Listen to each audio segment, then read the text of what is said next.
दोस्तों, आकांक्षा दुबे और समर सिंह का मामला अभी भी गरमाया हुआ है। अभी भी आकांक्षा दुबे को इंसाफ नहीं मिला और आकांक्षा दुबे के मां लगातार एक दूसरे से भेंट कर रही है और मिल रही है इंसाफ के लिए कि अपनी बेटी को इंसाफ दिला सके।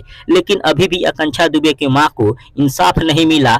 लेकिन एक खबर निकल कर सामने आया है, hit machine trending star Khesari Lal Yadav ji Akanksha Dubey के घर पहुंचे हैं और आकांक्षा दुबे के मां से मिले हैं। जी हाँ दोस्तों, आप कुछ तस्वीरें देख सकते हैं, सोशल मीडिया के माध्यम से वायरल हुआ है। और आकांक्षा दुबे के मां ने खेसारी लाल यादव से कहा, बेटा अब तुम ही हो सहारा, तुम ही इंसाफ दिला सकते हो, क्योंकि बहुत सारे लोग आए और गए लेकिन अभी तक इंसाफ नहीं दिला पाए। लेकिन बेटा खेसारी, अब तुम्हारे ऊपर विश्वास है, तुम इंसाफ दिला सकते हो, तुम ही कुछ कर सकते हो। इसके अलावा खेसारी लाल यादव जी का कहना था कि देखिए, समर सिंह बहुत ही गर्मी वाला आदमी है, एक बार हमको भी मारने के लिए आया था, समर सिंह को सजा जरूर मिलेगा और मैं दिलवाऊंगा। आप भरोसा रखिए अपने बेटा खेसारी के ऊपर, मैं सजा जरूर दिलाऊंगा। फिलहाल खेसारी जी के बारे में आपका क्या राय है, कमेंट करके जरूर बताइए। मिलते हैं अगले वीडियो में, धन्यवाद।